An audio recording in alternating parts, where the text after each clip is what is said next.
सम्यक् दर्शनं ज्ञानं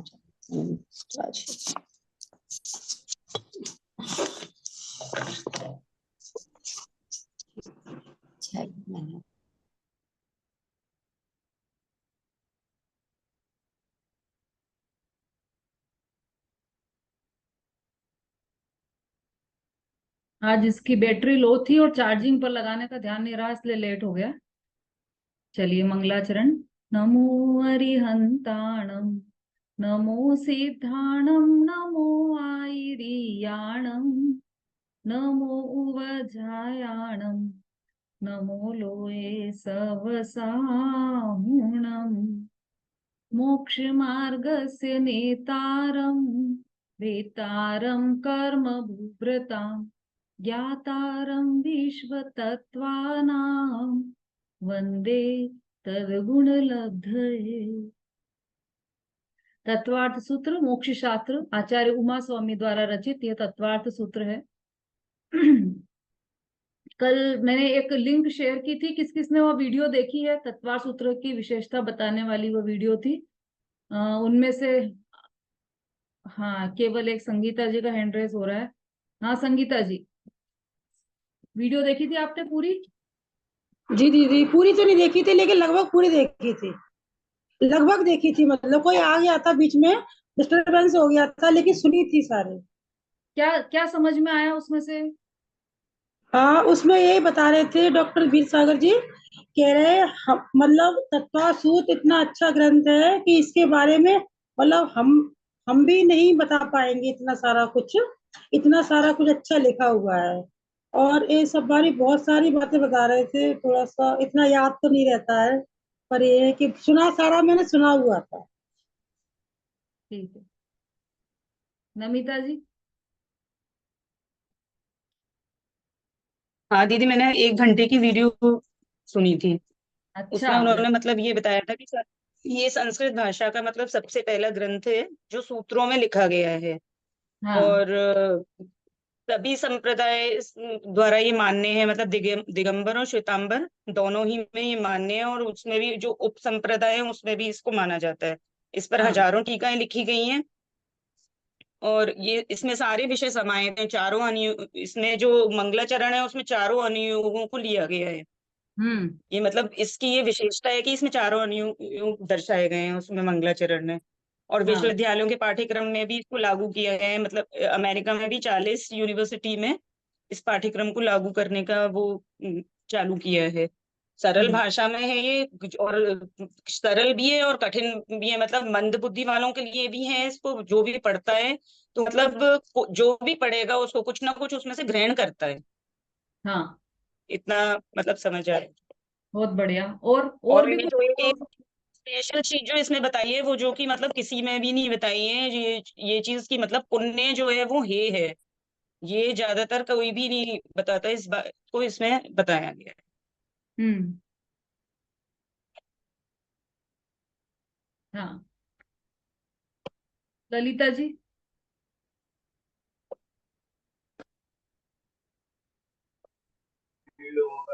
हाँ, जय जिनेन्द्र। हाँ और जी, मैंने भी ये देखी है। इसमें ये आपका संस्कृत भाषा की प्रथम है, आचार्यों ने लिखा है उसमें। और ये सब ये जितने पंथ उन सब में ये चलती है, जितने धर्म है अपने जैन धर्म के उन सब में ये कॉमन है। और भी हाँ। ये सब दीदी ने बताया, वो सब सब वैसा ही कही सुना था हाँ, मैंने। करीब के करीब ऊपर समझ। बहुत सारी टीका लिखी हुई है आचार्यों ने। हाँ। हाँ। हाँ। बहुत सारी टीका लिखी हुई है इसमें, लगभग 50 टीका के लिए बताया, पर सब उपलब्ध तो नहीं है। पर इसमें लगभग सब आधे ऊपर उपलब्ध है इसमें टीका है। हाँ, 50 नहीं, 5,000 टीकाएं ऐसा बोल रहे थे वो। 5,000 टीकाएं हो सकती होंगी इस पर, ऐसा। हम्म। ठीक है, बहुत बढ़िया। जिन्होंने सुनी है वो सब बधाई के पात्र हैं। नमिता जी ने बहुत सारा बता दिया है, बहुत अच्छा। नमिता जी, उसमें एक बात जो आपने भी बोली है वो बताई थी कि इसमें चारों अनुयोग इसके मंगलाचरण में आ गए, तो वो किस तरह से वो आपको समझ में आया? हाँ, हाँ बताइए। माइक मेरा अनम्यूट नहीं है। अनम्यूट है, बोलिए, आपकी आ रही है आवाज। अनम्यूट है। उसमें मोक्ष मार्ग नेतारम में प्रथमा योग दर्शाता है, भेतारम कर्म भूताम कर्णयोग दर्शाता है, और ज्ञाताराम विश्व तत्वानाम द्रव्यानुयोग बताता है, और वंदे तर्तुन लब्धे वो चरणानुयोग बताता है। ज्ञाताराम विश्व तत्वानाम वंदे, बहुत बढ़िया नमिता जी, आपने बहुत ध्यान से सुना है, वेरी गुड। ये सब क्यों हमने दिखवाई थी वीडियो, कि ये जो तत्वार सूत्र हम पढ़ रहे हैं वो ऐसा ही नहीं है कि बस अब कुछ नहीं था, छड़ाला खत्म हो गई तो कुछ तो लेना ही था तो तत्वार सूत्र ले लिया, ऐसा नहीं है। ये बहुत महत्वपूर्ण ग्रंथ है और सभी संप्रदाय का महत्वपूर्ण ग्रंथ है। और जैसा ललिता जी ने भी बताया अभी, कई टीकाएं इस पर, मतलब समझ लो उपलब्ध और अनुपलब्ध दोनों को मिला लें तो 5,000 से भी ज्यादा टीकाएं हो जाएंगी। बहुत बढ़िया। तो ये ऐसे तत्वार सूत्र का हम अध्ययन कर रहे हैं। हाँ सरिता जी, जी बोलिए।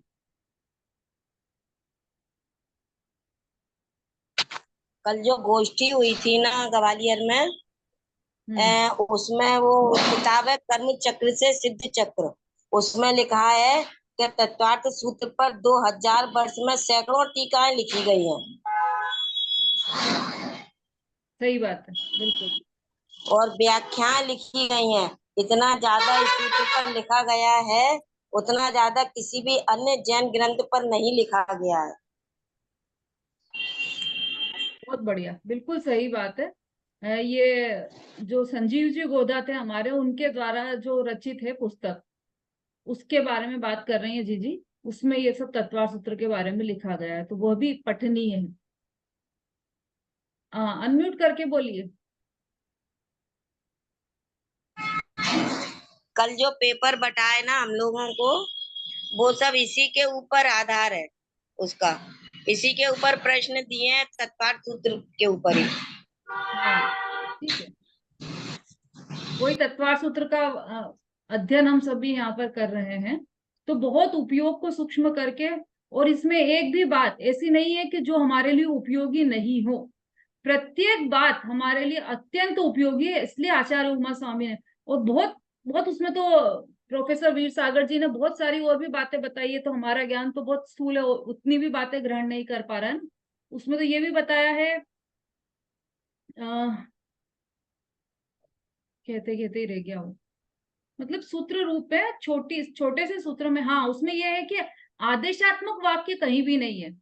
नमिता जी, ये भी आया था ना उसमें कि आदेशात्मक वाक्य हाँ कहीं भी नहीं है। उसके लिए किस सूत्र का बोला था उन्होंने? ध्यान नहीं। हाँ, कि जैसे ये सूत्र है तो बस आपको जो ग्रहण करना हो करो, नहीं करना हो मत करो, ऐसा बहुत सारे सूत्र हैं। अभी मुझे भी पूरी बात ध्यान नहीं है वो। हाँ समता भाभी। सागर जी पंडित जी ने ये बताया था कि तत्वार्थ सूत्र सभी, मतलब कोई भी संप्रदाय का होगा, तत्वार्थ सूत्र का अध्ययन सभी करती है। और ये भी बताया था, जैसे अपन ने इतना भी पढ़ा, उसका मंगलाचरण ही बोला, उसमें भी मतलब अपन को इतना फल मिलता है जैसे अपन शिखर जी की यात्रा कर आए। ये भी एक बहुत अच्छा बोला था। और मतलब उसके ऊपर मतलब महिमा बहुत बताई है तत्वार सूत्र की। हाँ बिल्कुल सही। ऐसे अपने इसमें भी ऐसा कहा है ना कि सूत्र जी का वांचन कर लो, तत्वार सूत्र का वांचन कर लो तो एक उपवास का फल मिलता है। ये तो अपन कहते भी है वैसे भी, है ना। चलिए, तो इसकी चर्चा अपन और आगे बीच बीच में करते रहेंगे। तत्वार सूत्र बहुत ही महत्वपूर्ण ग्रंथ है और इसीलिए अपन ने ये ग्रंथ यहाँ पर लिया है हमारी दोपहर की सभा में। अभी क्या होता है ना कि ये सिद्धांत ग्रंथ है तत्वार सूत्र, तो इसको हम, बहुत से लोग ये सोचकर नहीं पढ़ते कि अरे सिद्धांत ग्रंथ को तो बहुत ध्यान से पढ़ना चाहिए, धुले वस्त्र पहने हो और बिल्कुल ऐसे चौकी पर बैठे हो, जमीन पर बैठे हो और बिल्कुल अकाल का समय नहीं हो, ऐसे टाइम पर पढ़ना चाहिए। तो इसलिए हम तो पढ़ते ही नहीं है। सूत्र का गलत वांचन हो जाए तो पाप लग जाएगा, इसलिए हम पढ़ते नहीं। तो नहीं पढ़ने के ज्यादा बहाने हैं हमारे पास। तो आप जैसे बताया वैसे पढ़ो ना, गीले वस्त्र पहन के पढ़ना तो वैसे पढ़ो, पर पढ़ो तो सही, उसका मतलब ये थोड़ी है कि पढ़ो ही नहीं,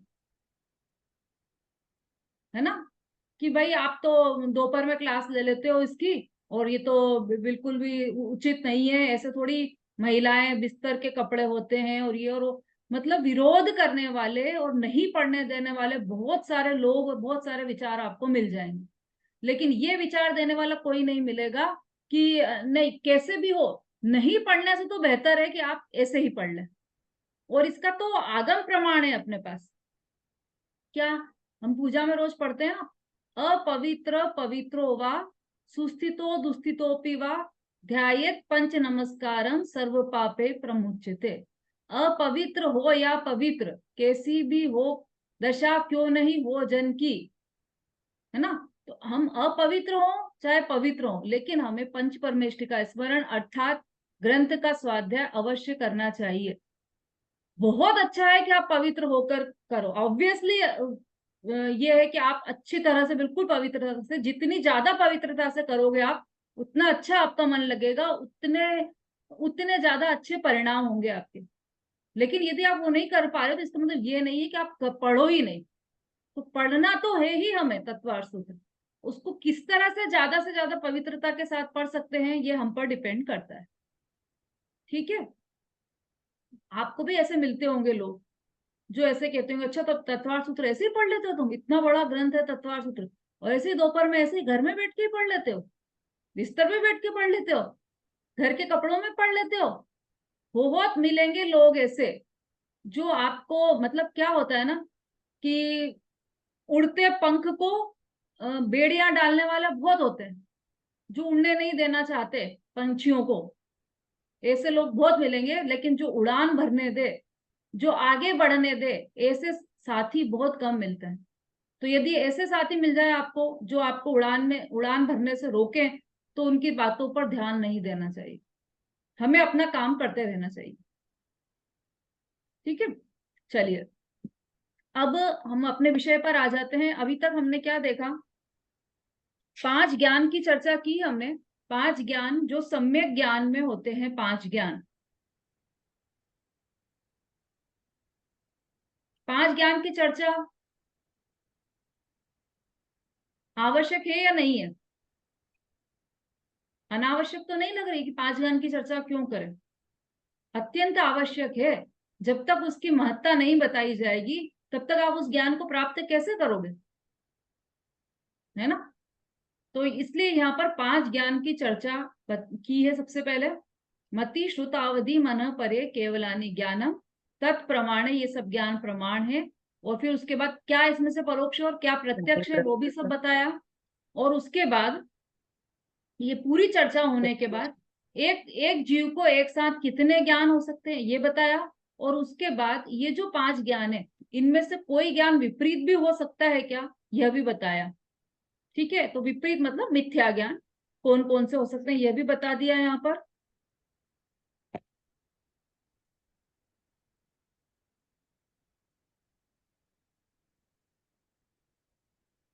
हाँ, चलो थोड़ा सा पूछ लेते हैं आपसे, एक जीव को एक साथ कितने ज्ञान हो सकते हैं, संगीता जी? एक साथ एक जीव को 1 से 4 तक ज्ञान हो सकते हैं। Very good. यदि दो, केवल ज्ञान और मन परे ज्ञान, ये दो एक साथ हो सकते हैं या नहीं, संगीता जी?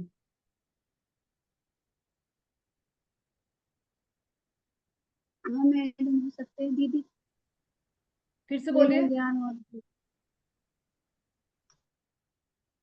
सिर्फ केवल ज्ञान हो सकता है, मैंने पर्याय ज्ञान नहीं हो सकता, 2 ज्ञान नहीं हो सकता। ये 2 ज्ञान नहीं हो सकते।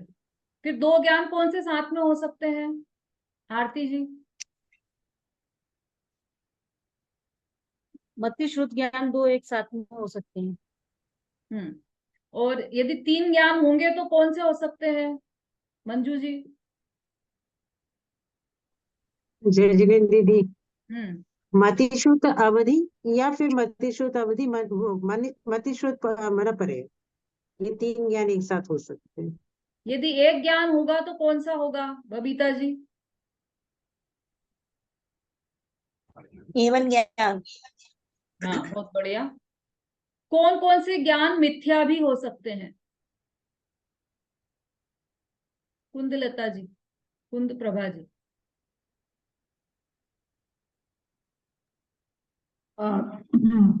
कुअवधि अवधि ज्ञान, अवधि ज्ञान दी। उत्तर पूरा नहीं आया, विमलेश जी बोलिए। जय जिन दीदी, मति ज्ञान, श्रुत ज्ञान और अवधि ज्ञान। कुमति, कुश्रुत, कुअवधि। बहुत बढ़िया। विभंग ज्ञान किसे कहा है? ललिता जी। अवधि ज्ञान को। कौन से अवधि ज्ञान को? हाँ, कुअवधि ज्ञान। हाँ अवधि ज्ञान, कुअवधि ज्ञान को विभंग का ज्ञान भी कहते हैं। हाँ, तो सुअवधि नहीं आएगा इसमें, केवल कुअवधि को नहीं, विभंग ज्ञान कुअवधि कहेंगे। ज्ञान। हाँ।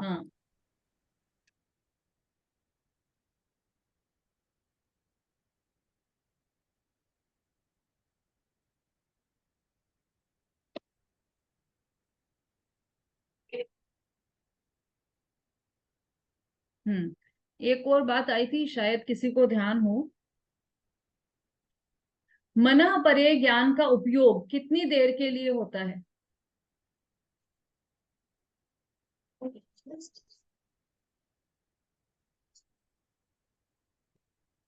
जिनको याद हो वो जल्दी से हैंड रेस कीजिए।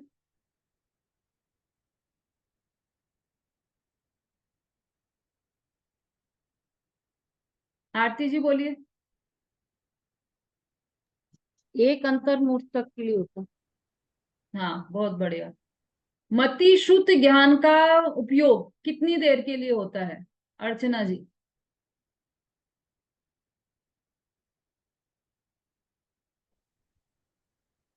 दीदी दीदी, मस्तिष्क ज्ञान तो हमेशा ही रहता है, ये तो केवल ज्ञान के बाद छूटता है।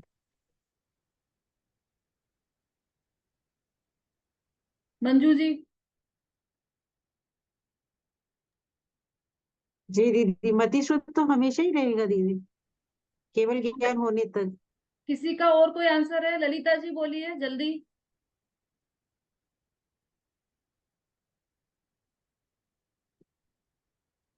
मतिशुद्ध ज्ञान तो रहता ही है, केवल ज्ञान के बाद ही केवल ज्ञान नहीं हो सकता, ऐसा ही जाना। हाँ, चलिए लास्ट आरती जी बोलिए। ये बोला था कि मतलब एक समय में एक ही ज्ञान का उपयोग जो होता है वो एक ही ज्ञान में होता है। मति ज्ञान होगा तो श्रुत ज्ञान नहीं होगा, श्रुत ज्ञान होगा तो मति ज्ञान नहीं होगा। मेरा वो प्रश्न ही नहीं है जो आप लोग सब उत्तर दे रहे हो, वो प्रश्न ही नहीं है। मेरा प्रश्न ये है कि मति श्रुत ज्ञान का उपयोग कितनी देर के लिए होता है?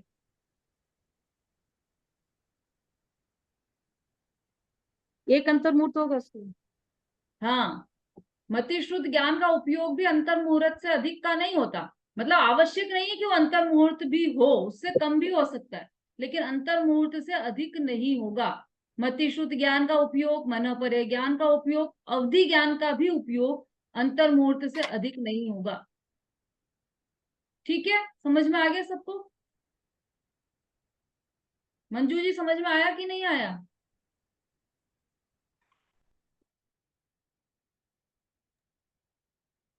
दीदी अंतर मुहूर्त का मतलब 48 मिनट।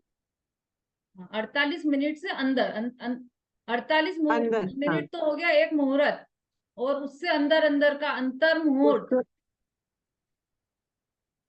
तो हम लोग जो मतिश्रुत का जो हम लोग दिन भर प्रैक्टिस कर रहे हैं, ये जानना देखना।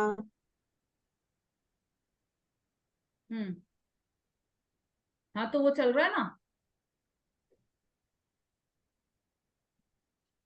तो वो तो अंतर मुहूर्त से ज्यादा होगा। चलो देती हूँ अभी आपका उत्तर। कुंद प्रभा जी, आपका कोई प्रश्न है? हाँ जी दीदी, यही प्रश्न है कि अंतर मुहूर्त के बाद फिर क्या होता है? ये पर्याय है क्या कि दूसरा मति शुद्धि चालू हो जाता है क्या? मतलब अंतर मुहूर्त के पर्याय बाद तो है ही। अरे भाई पर्याय तो है हाँ ही, पर्याय तो है ही, लेकिन हाँ पर्याय भी अंतर मुहूर्त तक नहीं टिकती है। बात तो ये है, हाँ पर्याय दीदी। भी एक समय में ही नष्ट हो जाती है। अंतर मुहूर्त का अनंतवा भाग हो गया पर्याय, तो पर्याय तो तो है ही। दीदी फिर तो मति श्रुति ज्ञान अंतर मुहूर्त होता है, तो उसके बाद फिर कौन सा ज्ञान होता है? हाँ मतलब क्या रहता है उसके बाद? देखो, ये इसलिए है ना क्लास का, पाठशाला का इसलिए बहुत महत्व है, क्योंकि अपन ये पढ़ चुके हैं ये पूरा, लेकिन पढ़ते समय किसी ने ध्यान नहीं दिया, तब प्रश्न नहीं उगा किसी को। हाँ अनीता जी बोलिए जल्दी।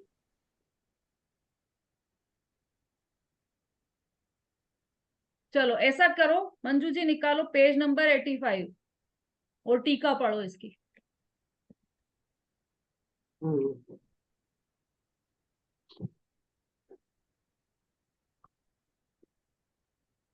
एक जीव के एक साथ एक से लेकर 4 ज्ञान तक हो सकते हैं। यदि एक ज्ञान हो तो केवल ज्ञान होता है, 2 हो तो मति और श्रुत होते हैं, 3 हो तो मति श्रुत और अवधि अथवा मति श्रुत और मनपर्य ज्ञान होते हैं, 4 हो तो मति श्रुत अवधि और मनपर्य ज्ञान होते हैं। एक ही साथ 5 ज्ञान किसी के नहीं होते और एक ही ज्ञान एक समय में उपयोग रूप होता है। केवल ज्ञान के प्रकट होने पर वह सदा के लिए बना रहता है। दूसरे ज्ञानों का उपयोग अधिक से अधिक अंतर मुहूर्त होता है, उससे अधिक नहीं होता। उसके बाद ज्ञान के उपयोग का विषय बदल ही जाता है। केवली के अतिरिक्त सभी संसारी जीवों के कम से कम 2 अर्थात मति और श्रुत ज्ञान अवश्य होते हैं। क्षयोपशमिक ज्ञान क्रमवर्ती है, एक काल में एक ही प्रवर्तित होता है, किंतु जहाँ जो 4 ज्ञान एक ही साथ कहे हैं, सो 4 का विकास एक ही समय होने से 4 ज्ञानों की जानने रूप उपलब्धि एक काल में होती है। यही कहने का तात्पर्य है। उपयोग तो एक काल में एक ही स्वरूप का होता है। ठीक है, समझ में आया थोड़ा? हाँ दीदी, पर ये इसमें जो लिखा है ना, एक चीज लिखी है कि यहाँ जो 4 ज्ञान एक ही साथ कहे हैं, सो 4 का विकास एक ही समय होने से 4 ज्ञानों की जानने रूप लब्धि एक काल में होती है। यानी एक चारों ज्ञान को उस समय हम जान सकते क्रम वाइज, मतलब नहीं नहीं एक नहीं, कभी। अरे नहीं नहीं, बिल्कुल भी ऐसा नहीं। देखो, जो ज्ञान है ना, ज्ञान हमारा, उसमें एक व्यवस्था है। ज्ञान की एक व्यवस्था होती है, हमेशा ज्ञान में एक व्यवस्था होती है। लब्ध और उपयोग, ये 2 प्रकार के कार्य चलते रहते हैं ज्ञान में, लब्धि रूप और उपयोग रूप। अभी जैसे हम सब यहाँ पर बैठे हैं, तो अभी हमारे उपयोग रूप ये चल रहा है तत्वार सूत्र, ये अभी हमारा उपयोग इस तरफ चल रहा है। लेकिन लब्धि में हमारे जो ज्ञान है वह है कि हमारा बेटा 7th क्लास में पढ़ रहा है, हमारी बेटी 12th क्लास में पढ़ रही है, हमारे परिवार के इतने सदस्य हैं, उन सबके ये नाम है, एक एक व्यक्ति ये करता है, हमारा फ्रेंड सर्कल इतना बड़ा है, उसमें ये जितना भी ज्ञान है वो सब अभी नहीं है क्या? कि अभी है तो सही, पर वो लब्धि रूप है। उपयोग रूप तो ये तत्वार सूत्र का ज्ञान चल रहा है। तो ज्ञान में लब्धि दो, मीन्स दबा हुए, लब्धि में लब्धि मतलब का अभी अभी प्रेजेंट में उपयोग नहीं हो रहा है, लेकिन है वो ज्ञान आपके पास, अच्छा। उपलब्ध है, हाँ। उपलब्ध ज्ञान है, लेकिन वो अभी प्रेजेंट में उपयोग नहीं हो रहा है, ऐसा उसको कहते हैं लब्धि। और जो प्रेजेंट में उपयोग हो रहा है वो उपयोग रूप ज्ञान है। तो अभी हमारा प्रेजेंट में किस रूप में उपयोग हो रहा है? तो तत्वार सूत्र को पढ़ने में उपयोग रूप, पाठशाला सुनने रूप उपयोग हो रहा है ना। और हमारा जो ज्ञान है वो सब कहीं गया थोड़ी है। ऐसा थोड़ी कि अब हम तत्वार सूत्र सुन रहे हैं तो हमारे ज्ञान में से सब खत्म हो गया, कि हमारा नाम क्या है, हम कहाँ रहते हैं, हमारा एड्रेस क्या है, हमारे परिवार में कौन कौन है, ये सब चला गया, ऐसी बात नहीं है। वो सब है पूरा हमारे ज्ञान में, लेकिन वो लब्धि रूप है, पर उपयोग रूप अभी ये वाला ज्ञान चल रहा है। ऐसी व्यवस्था होती है ज्ञान में, तो वही बात यहाँ पर कह रहे हैं। देखो, एक ही ज्ञान एक समय में उपयोग रूप रहता है। अभी देखो, आपने कभी देखा हो तो जो कौवा रहता है ना, कौवा, कौवा क्या बोलते हो आप लोग उसको? क्रो। हाँ, क्रो, जो काले रंग का होता है कौवा, वो, उसकी आंख की पुतली दो होती है, आंख के गड्ढे दो होते हैं, लेकिन अंदर वाली जो पुतली होती है वो एक ही होती है।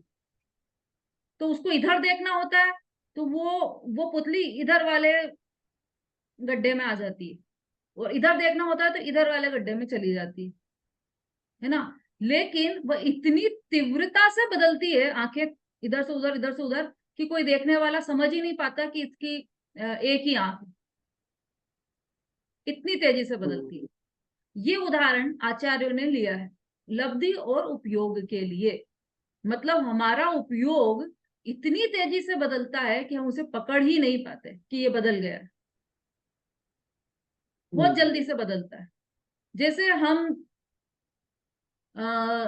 जैसे कोई लड्डू खाए, उससे कहो कि तुम लड्डू भी खाओ और साथ में उंगली भी ऐसे ऐसे करो, ऐसे ऐसे करो, और लड्डू भी खाते जाओ, है ना।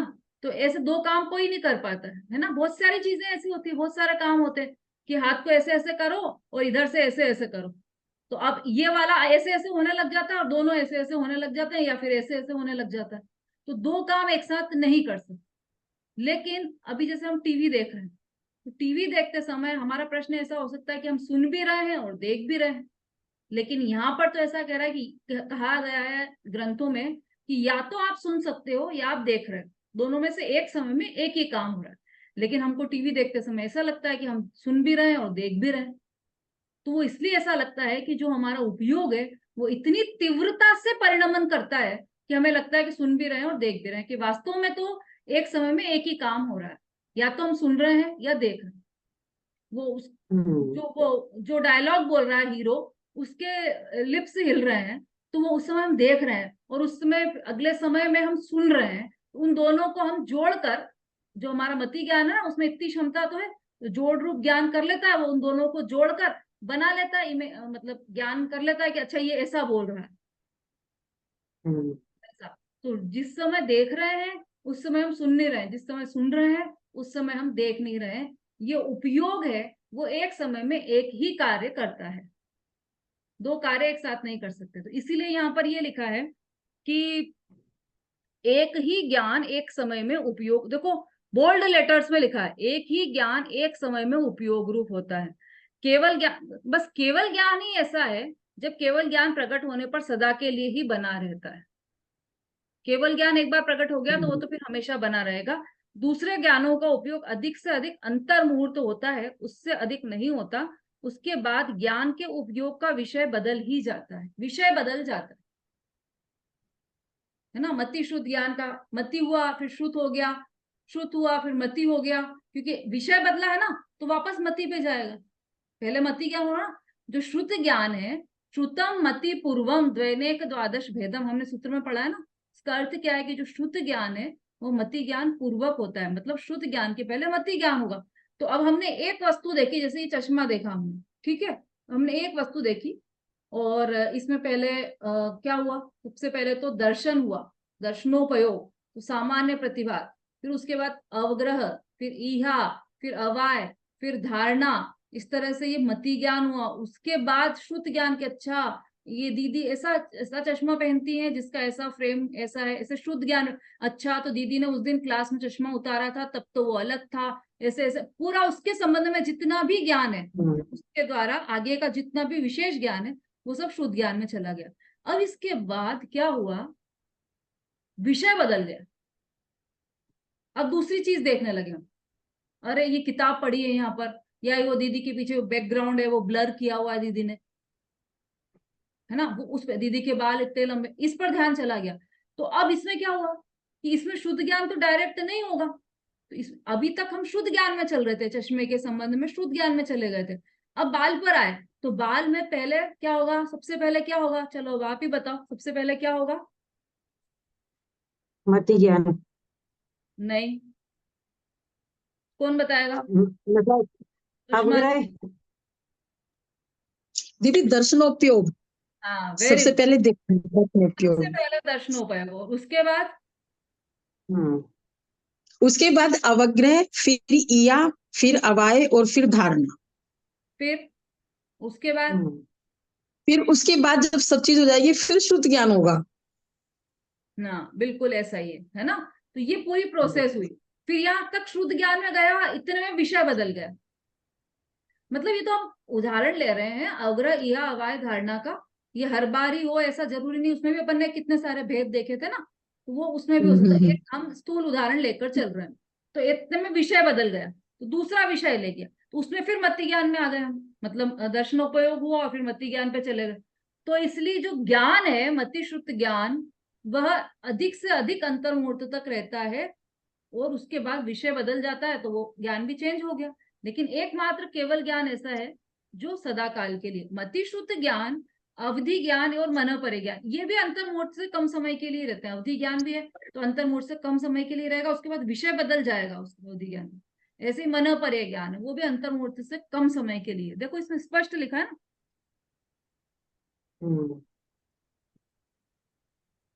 अच्छा, छायोपशमिक ज्ञान क्रमवर्ती है, एक काल में एक ही प्रवर्तित होता है। किंतु यहाँ जो चार ज्ञान, अब ये प्रश्न हो सकता है आपका कि भाई यहाँ तो ये कहें कि एक जीव को एक साथ अधिक से अधिक चार ज्ञान हो सकते हैं, और किसी को दो भी हो सकते हैं, किसी को तीन भी हो सकते हैं। तो एक साथ तीन भी तो हो रहे हैं, और आप कह रहे हो कि एक ही ज्ञान में अंतर्मुहूर्त से अधिक नहीं रहता।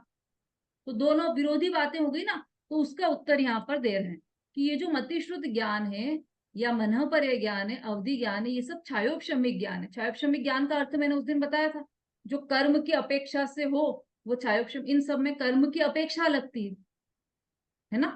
मति ज्ञानावरण कर्म का क्षयोपशम होगा तब मति ज्ञान होगा, मनः परे ज्ञानावरण कर्म का क्षयोपशम होगा तो मनः परे ज्ञान होगा। तो कर्म की अपेक्षा लग गई ना इसमें, तो कर्म के उदय क्षय क्षयोपशम पर आधारित है ये सारे ज्ञान। तो इसलिए ये छायोपशमिक ज्ञान है। तो ये क्रमवर्ती मतलब एक के बाद एक होंगे। क्रमवर्ती मतलब एक के बाद एक होना, एक काल में एक ही प्रवर्तित होता है, एक काल में एक ही लगेगा। किंतु यहाँ जो चार ज्ञान एक साथ कहे हैं, वो चार का विकास एक ही समय होने से चार ज्ञानों को जानने रूप लब्धि एक काल में होती है। चार ज्ञान एक साथ हुए मतलब चार ज्ञान लब्धि रूप में है आपके पास, पर उपयोग रूप में एक ही ज्ञान होगा। जैसे मुनिराज है तो उनको मति शुद्ध तो है ही, अवधि ज्ञान और मन परे ज्ञान भी हो, ऐसे मुनिराज हो जिनको चारों ज्ञान। अब वो मन परे ज्ञान के द्वारा किसी को जाना, किसी के मन में स्थित रूपी पदार्थ को उन्होंने जाना, तो उस समय मति शुद्ध ज्ञान काम नहीं कर रहा उनका, उस समय उनका अवधि ज्ञान काम नहीं कर रहा। उपयोग रूप में क्या है? उपयोग रूप में मन परे ज्ञान है, और बाकी के तीनों ज्ञान है कि नहीं है? है लब्धि रूप में, लब्धि रूप में। मति शुद्ध और अवधि ज्ञान लब्धि रूप में है, और मन परे ज्ञान उपयोग रूप में। जब अवधि ज्ञान का उपयोग करेंगे तब अवधि ज्ञान उपयोग रूप में है, और बाकी के तीनों ज्ञान लब्धि रूप में। पर वो लब्धि रूप में है ना, इसलिए ये बताने के लिए ये कहा है कि चार ज्ञान एक साथ हो सकते हैं, तीन ज्ञान एक साथ हो सकते हैं, दो ज्ञान एक साथ होते हैं। ये सब ये इसलिए बताने के लिए कि चार ज्ञान एक साथ हो सकते हैं, पर उपयोग में तो एक ज्ञान ही रहेगा, उपयोग रूप तो एक ज्ञान ही रहेगा। हाँ, क्लियर हुआ कुछ सुषमा जी? हाँ हाँ हो। चलिए अभी अपन आ जाते हैं अपने वाले सूत्र पर।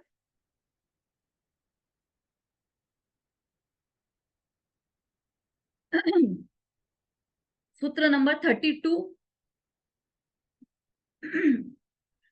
जो 31वां सूत्र हमने पढ़ा था, मति श्रुत और अवधि ज्ञान में मिथ्यात्व, अर्थात मति श्रुत और अवधि ज्ञान ये तीनों ज्ञान विपर्य भी होते हैं, मतलब ये मिथ्या ज्ञान भी हो सकते हैं। ये सूत्र हमने जब पढ़ा